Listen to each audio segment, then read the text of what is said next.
নমস্কার বন্ধুরা, green gardening with Mallika. আশা করছি ভালো আছো, সুস্থ আছো এবং সবুজের সঙ্গে আছো। আজকে আমি শেয়ার করেছি পুরানো মরা অপরিচিতা গাছকে না ফেলে সহজেই আবার তাদেরকে কিভাবে বাঁচিয়ে তুলবে, কিভাবে তাদেরকে সুন্দর গ্রোথ দেবে এবং সেই গাছে থেকে কিভাবে তোমরা প্রচুর পরিমাণে ফুল পাবে। যদি অপরিচিতা এই ধরনের গাছগুলো কিন্তু লতানো গাছ হয়, প্রচুর পরিমাণে জায়গাও নিয়ে নেয়। আর এই অপরিচিত ফুল গাছ কিন্তু খুব মিষ্টি একটি ফুল গাছ, সারা বছর জুড়ে ফুল দেয়। সেক্ষেত্রে আমরা এই গাছটি যদি এরকম টবের মধ্যে সীমাবদ্ধ করে রাখতে পারি, ঝোপালো করে রাখতে পারি, তাহলে খুব সুন্দর এবং প্রচুর পরিমাণে ফুল ফোটাতে পারি। তো আজকে শেয়ার করব পুরানো মরা একদম ভুলিয়ে যাওয়া অপরিচিতাকে না ফেলে নতুন করে তাদেরকে কিভাবে প্রাণ দেবে। ভিডিওটি একটু ধৈর্য সহকারে দেখলে বুঝতে পারবে। চলো তাহলে দেখে নেওয়া যাক।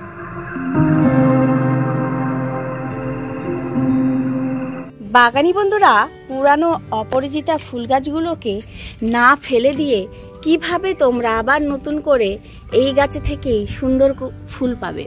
আর এই গাছগুলো বেশি সুন্দর হয়, আর এই গাছগুলোই কিন্তু ঝোপালো হয়। নতুন যে গাছ বসাবে সেই গাছটি কিন্তু লতিয়ে যায়। আর এই যে এরকম ধরনের পুরানো গাছ কিভাবে তোমরা ঝোপালো করবে, আমি কিন্তু এই ধরনের গাছের জন্য অপেক্ষা করি। এই ধরনের গাছ হলে সহজেই গাছকে কিন্তু একটি ঝোপালো এবং কাণ্ড আকৃতির গাছ তৈরি করা যায়। তো যাদের এরকম পুরানো গাছ আছে তারা ভাবছো যে এরকম খারাপ হয়ে গেছে, গাছটাকে ফেলে দেব। একদম ফেলো না। এবার দেখো, আমি এই যে ডালগুলো এগুলোকে ঠিক বেনুনি আকারের করে নেব, নিয়ে বেঁধে আবার নতুন করে মাটি তৈরি করে প্রতিস্থাপন করব।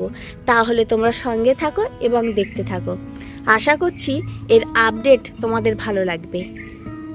বাগানি বন্ধুরা, সমস্ত অপরিচিতা গাছকে টব থেকে আলাদা করেছি। এবার আমার কাজ হবে এই এক্সট্রা যেসব ডাল আছে সেগুলোকে কেটে ছাঁটাই করে দেব, অর্থাৎ একদম বলতে পারো হার্ড প্রুনিং করে দেওয়ার মতো কেটে দিচ্ছি। কেবলমাত্র ডালগুলো থাকবে। তো এরকম পুরানো অপরিচিতা গাছ আমি সব সময়ের জন্য অপেক্ষা করি যে এরকম পুরানো অপরিচিতা গাছ থাকলেই কিন্তু ভীষণ সুন্দর হয়। আমি এরকমভাবে অনেকবারই করেছি, আর এর চেহারা সম্পূর্ণ পাল্টে যাবে। তোমরা অনেকেই হয়তো ভাবছো যে এই গাছটা কি বাঁচানো যাবে, এই গাছটাই বাঁচানো যাবে। আমি এর পরবর্তী আপডেট আমি শেয়ার করেছি। এই গাছটা কত সুন্দর হয়েছে তোমরা দেখেই বুঝতে পারবে। এখানে দেখো, হার্ড প্রুনিং করে দেওয়ার পরে এখানে নিচের দিকে একটি গার্ডার লাগিয়ে দিয়েছি। তারপরে আমি দেখো এখানে যেমন চুলের বেনুনি করে ঠিক তেমনিভাবে আমি বেনুনি করে দেব, তাহলে একটি কাণ্ড আকৃতি হয়ে যাবে। দেখো, আবারও একটি গার্ডার দিয়ে ঠিক এইভাবে আটকে দিলাম। ব্যাস, কাণ্ড বিশিষ্ট পাতা ছাড়া একটি গাছ বলে মনে হচ্ছে। এবার গোবর সার, মাটি দিয়ে ড্রেন সিস্টেম ব্যবস্থা ভালো রেখে প্রতিস্থাপন করে দেবো। এখানে দেখো আমি দুটো তৈরি করেছি এরকম বেনুনি টাইপের। এবার এই দুটোকে আমি প্রতিস্থাপন করব। ফিরে আসবো বেশ কিছুদিন পর আরও বেশ কিছু টিপস নিয়ে। তাহলে দেখতে থাকো এবং সঙ্গে থাকো।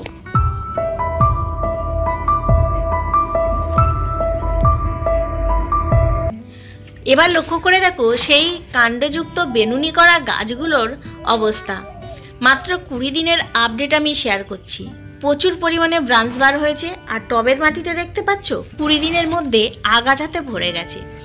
আমার প্রথম কাজ হবে আগাছাগুলোকে পরিষ্কার করা, আর এখানে লম্বা লম্বা যেসব ব্রাঞ্চ বার হয়েছে এগুলোকে ছাঁটাই করে একদম বনসাই আকৃতির দেওয়া। খুব সহজে আমরা এই কাজটি করলেই অসাধারণ রেজাল্ট পাবো, আর সহজেই কিন্তু গাছটি ঝোপালো কাণ্ড বিশিষ্ট গাছ হবে এবং প্রচুর পরিমাণে ফুল পাওয়া যাবে। প্রথমে দেখো, আমি টবের মাটি পরিষ্কার করে দেওয়ার পরে আমি যে প্রচুর পরিমাণে ব্রাঞ্চ বার হয়েছে, যেগুলো লম্বা হয়ে যাচ্ছে, সেগুলোকে কেটে একেবারে ছাঁটাই করে দিচ্ছি। যারা ভাবছো অপরিচিতা ফুল গাছ এইভাবে একটি টবের মধ্যে সীমাবদ্ধভাবে রাখবো, তাহলে অবশ্যই এই কাজটি করতে পারো।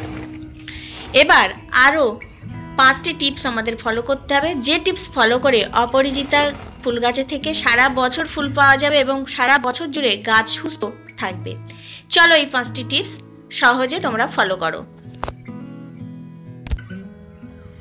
অপরিচিতা ফুল গাছকে ছাদ বাগানে প্রতিস্থাপন করতে বা অপরিচিতা ফুল গাছে থেকে প্রচুর পরিমাণে ফুল নিতে আমাদের মাত্র 5টি টিপস ফলো করতে হবে। টিপস নাম্বার 1, প্রথম হলো অপরিচিতা গাছ যখন প্রতিস্থাপন করবে তখন কিন্তু সঠিক মাটি প্রস্তুত করে নিতে হবে।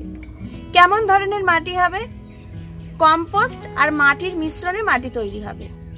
গোবর সার 50% আর 50% মাটি দিতে পারো। এবার অনেকেরই প্রশ্ন থাকবে, গোবর সার আমার নেই, সেক্ষেত্রে তোমরা যে কোনো কম্পোস্ট দিতে পারো, পাতা পচা সার, ভার্মি কম্পোস্ট, এছাড়াও তোমরা গোবর সার, এই কয়েকটি উপকরণ দিতে পারো। 50% মাটি, 50% গোবর সার, তার মধ্যে অল্প একটু দেশীয় বালি বা ওই মগরার বালি তোমরা দেবে। এতে কিন্তু ড্রেনেজ ব্যবস্থা ভালো হবে, প্রয়োজনের অতিরিক্ত জল বাইরে বার হয়ে আসবে। এর পাশাপাশি তোমরা যদি সরিষার খোল 1 চামচ দিতে পারো তাও ভালো হবে। দিয়ে মাটি প্রস্তুত করে গাছ প্রতিস্থাপন করে দাও। ব্যাস, প্রত্যেক দিন জল দেবে, গাছ এমনি থেকে তত্তরিয়ে বাড়বে। টিপস নাম্বার 2 নম্বর টিপসে বলবো, ছাদ বাগানের যে জায়গায় রোদ্দুর থাকে সেই স্থানে এই অপরাজিতা ফুল গাছ রাখতে হবে। অপরাজিতা ফুল গাছ রোদ পছন্দ করে, ছায়াযুক্ত স্থানে রাখবে না। টিপস নাম্বার 3 নম্বর টিপস হলো খুব ভাইটাল টিপস, সেটি হলো অপরাজিতা ফুল গাছে সব সময়ের জন্য খাবার প্রয়োগ করতে হবে। এবার কি খাবার প্রয়োগ করবে আর কতদিন অন্তর অন্তর খাবারটি প্রয়োগ করতে হবে? আমাদের যে কোনো কম্পোস্ট লিকুইড সার আমরা প্রয়োগ করতে পারি। এবার কি ধরনের লিকুইড সার প্রয়োগ করব? সরিষার খোল প্রয়োগ করতে পারি, কিচেন ওয়েস্ট কম্পোস্ট প্রয়োগ করতে পারি। এছাড়াও যদি মনে করো যে আমি এই সমস্ত খাবারগুলো দেব না, সেক্ষেত্রে তোমরা সরিষার খোলের গুঁড়োও টবের 4 সাইড থেকে দিয়ে দিতে পারো। গাছের গ্রোথ যদি আরো ভালো করতে চাও তাহলে 4 চামচের 1 চামচ ডিএপি এবং সরিষার খোল 2 চামচ নেবে, নিয়ে জলে মিক্সড করে রাখবে 500 গ্রাম জলের মধ্যে।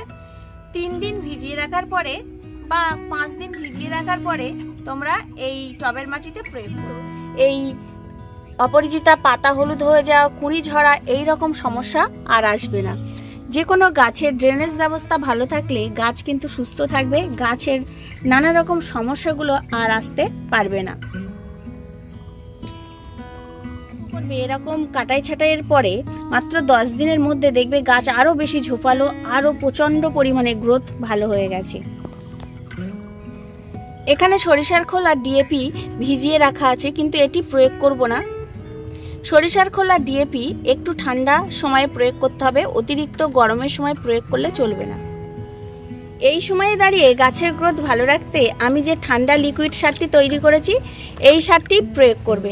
এটি অপরাজিতা ফুল গাছেও দেওয়া যাবে, ভীষণ ভালো রেজাল্ট পাবে। প্রত্যেকটি গাছে এই সারটি আমি এখন প্রয়োগ করছি, ভীষণ ভালো রেজাল্ট পাচ্ছি। প্রত্যেকটি গাছ সবুজে ভরপুর, প্রত্যেকটি গাছ সুস্থ আছে এবং রোগ পোকার উপদ্রব থেকেও গাছ মুক্ত। যেহেতু এতে নিম পাতা আছে না, লক্ষ্য করে দেখেছি অনেক পোকার উপদ্রব থেকেও গাছ কিন্তু সুস্থ আছে। 4 নম্বর টিপস হলো টবের মাটিতে আগাছা না জন্মাতে দেওয়া এবং টবের মাটিতে সবসময় আমাদের পরিষ্কার করে রাখতে হবে। আর এই গরমের সময়ে টবের মাটি ঠান্ডা রাখতে গেলে অবশ্যই মালচিং পদ্ধতি করে দিতে হবে।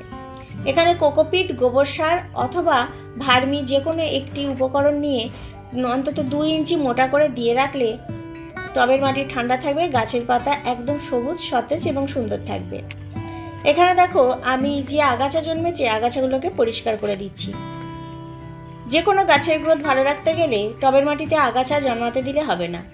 পর্যাপ্ত পরিমাণে খাবার এই আগাছাতে গ্রহণ করবে, গাছ পর্যাপ্ত পরিমাণে খাবার পাবে না এবং গাছের চেহারাও ভালো হবে না, সেদিকে আমাদের একটু খেয়াল রাখতে হবে। 2টো টবে দেখো আগাছাতে পরিপূর্ণ হয়ে গেছে, তো এই আগাছাগুলোকে আমি পরিষ্কার করে দিচ্ছি। চলে আসা যাক পঞ্চম পদ্ধতিতে বলবো, যে কোনো টবের মাটিতে এই তাপদাহে গ্রীষ্মে অন্তত 2 বার করে জল দিতে হবে। গাছে 2 বার করে স্নান করিয়ে জল দিলে গাছ সুস্থ থাকবে, গাছে যে পরিমাণে ফল ফুল চাইছো সম্পূর্ণ পেয়ে যাবে। তো সেক্ষেত্রে এই অপরাজিতা গাছে থেকে প্রচুর পরিমাণে ফুল নিতে আমাদের সময় মতো জলও প্রয়োগ করতে হবে। তো এই কয়েকটি টিপস ফলো করলে অপরাজিতা গাছে থেকে সারা বছর জুড়ে ফুল পাওয়া যাবে এবং সারা বছর গাছ সবুজ, সতেজ, সুন্দর থাকবে। এবার যদি চাও অপরাজিতা ফুল গাছকে আমরা একটি ঝোপালো কাণ্ড বিশিষ্ট করে রাখবো, সেক্ষেত্রে আমাদের 15-20 দিন অন্তর এরকম নতুন নতুন ব্রাঞ্চ বার হবে, সেগুলোকে কেটে একেবারে ছাঁটাই করে দেবে। এবং নতুন একটি সুন্দর শেপ দিয়ে রাখবে সব সময়ের জন্য। বাগানি বন্ধুরা, আশা করছি শুরু থেকে তোমরা দেখেছো এই গাছগুলোর অবস্থা কেমন ছিল, বর্তমান অবস্থা কেমন হয়েছে, এবং পরবর্তী আপডেটও আমি শেয়ার করব যে এই গাছে থেকে কিভাবে ফুল নেবে, কি খাবার প্রয়োগ করলে প্রচুর পরিমাণে ফুল পাওয়া যাবে। আর এই গাছকে সারা বছর জুড়ে সুস্থ রাখতে পর্যাপ্ত পরিমাণে খাবার, আলো বাতাস প্রবাহিত হয় সেরকম স্থানে, টবের মাটিতে সময় মতো জল প্রয়োগ করতে হবে এবং 5 থেকে 6 ঘন্টা রোদ্দুর পাই সেরকম স্থানে রাখতে হবে। আর মেন এই ভাইটাল পয়েন্টগুলো আমরা ফলো করলেই অপরাজিতা গাছ সুস্থ থাকবে, প্রচুর পরিমাণে ফুল পাবো এবং এরকম কাণ্ড বিশিষ্ট একটি গাছে আমরা ছাদ বাগানে করে রাখতে পারবো। বাগানি বন্ধুরা দেখো, আমি সুন্দর একটি শেপ দিয়েছি। এবার টবের মাটি লক্ষ্য করো। 20 দিন আগে আমি যেহেতু গাছ প্রতিস্থাপন করেছি, টবের মাটি এখনও শক্তভাবে আটকে যায়নি, খোসা বা হালকা হয়েই রয়েছে। তো আমরা 15-20 দিন অন্তর এইভাবে টবের মাটি যদি খুশে দিই, এতে কিন্তু গাছের গ্রোথ ভালো হয়। আমি প্রত্যেকটা ভিডিওতে তোমাদের কাছে শেয়ার করি। নিচের দিকে যে গার্ডার আছে সেই গার্ডারগুলোকে কেটে দেবো, বা দড়ি দিয়ে বাঁধা আছে সেগুলোকে কেটে দিতে হবে। দেখো, গাছ কিন্তু একদম সহজভাবে নিজেকে পরিবেশের সঙ্গে মানিয়ে নিয়েছে, আর এক্সট্রা কোনো কিছু আমাদের প্রয়োজন নেই। এবার আমাদের প্রত্যেকদিন জল দিতে হবে আর সময় মতো খাবার প্রয়োগ করতে হবে। ব্যাস, বেশ কিছুদিন পরে ফিরে আসবো, কি অসাধারণ রেজাল্ট হয় সেটি আশা করছি। তোমার বাগানের বুড়ো মরা অপরাজিতা গাছগুলোকে টব থেকে কেটে বাদ দিয়ে অন্য গাছ না বসিয়ে সেই মরা অপরাজিতা বা বুড়ো অপরাজিতাকে নতুন করে প্রাণদান করতে পারবে ভিডিওটি দেখলে। ভিডিওটি ধৈর্য সহকারে দেখার জন্য অসংখ্য ধন্যবাদ। ভালো থেকো, সুস্থ থেকো। নতুন কোনো ভিডিও নিয়ে আবার চলে আসবো। টাটা।